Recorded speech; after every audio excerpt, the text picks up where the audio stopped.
I'm Bethany Planton, GPC. And I'm Diane Leonard, GPC, RST. We're with D.H. Leonard Consulting and excited to have a continued conversation about Unicorns Unite. Yes, so today we're going to be discussing part 2 of the book. And specifically, what is one thing you would change in the nonprofit foundation traditional relationship? So nonprofit and foundation are the words that they use in the book to kind of be broad of the organizations that provide the services and the organizations that fund the services. Yep. So Diane, what's one thing you would change?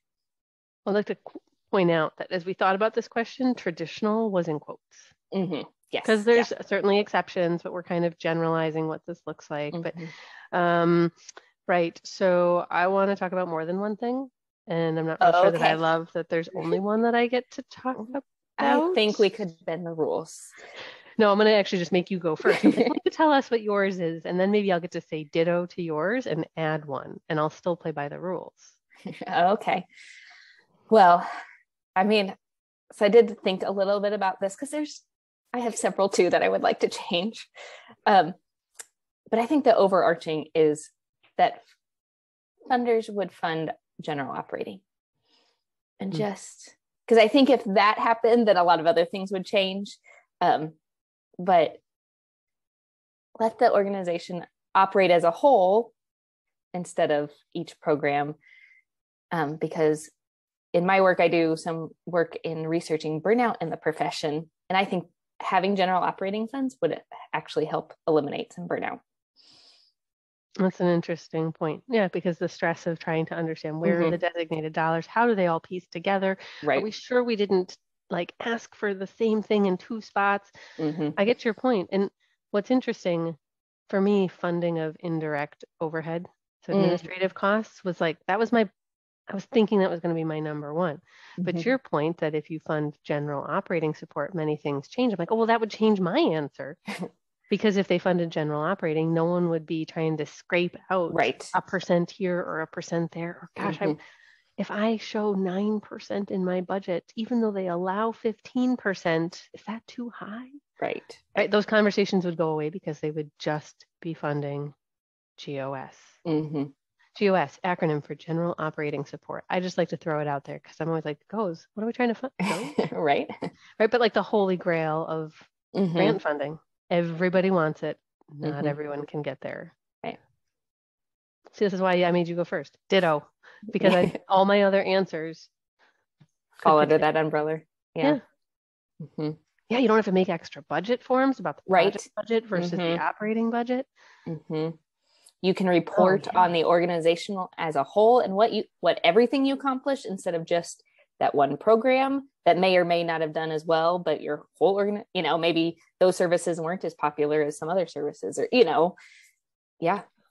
and the evaluation staff don't have to spend as much time in Salesforce or whatever the database is, nuancing by zip code or by school.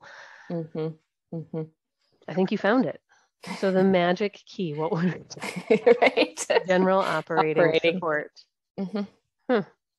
So what that makes me think about are epic partnerships. Here we go. I've talked about how this book is so beautiful and the illustrations, they make me think about reading as I would to at a school setting or something.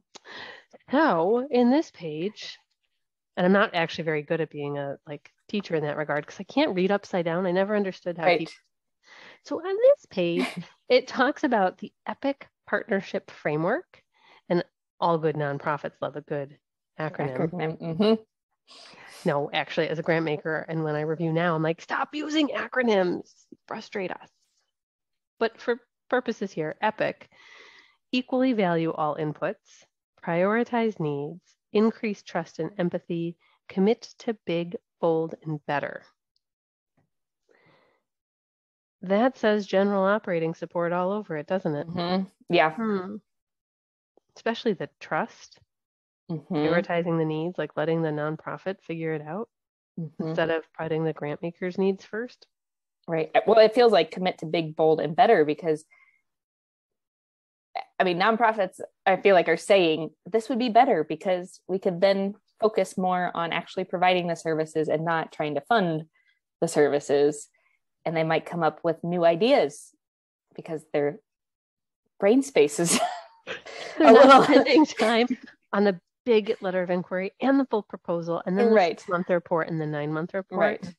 Yep. Okay, I'm exaggerating a teeny tiny bit perhaps, but only not much. Not much. No, that felt very real. Huh. Yeah.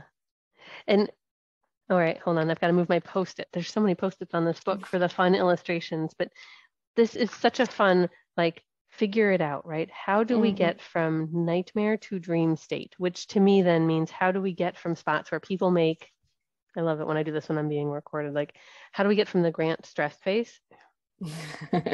Yeah. And people are like, oh, you've had a stressful experience with grants. Into the like, okay, so this is something that's okay and sustainable and does not become a subject of research related to burnout. What else do you think? How else can epic partnerships play out? What does that look like? I think it's a lot of, it'll be a true partnership where right now, the way the system mostly works is it, again, there's exceptions, but there's not really a partnership. It's nonprofits presenting their idea, foundations judging the idea when they review it and saying, yes, we will give some money to that, but only in these areas.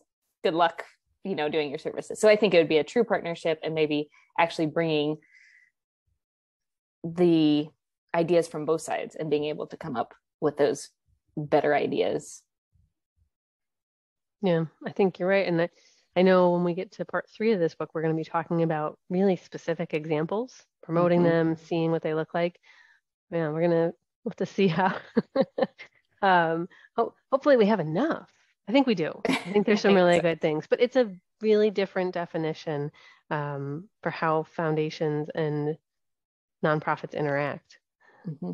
Yeah, so I'm curious to hear from everyone who's watching this. What is epic partnership?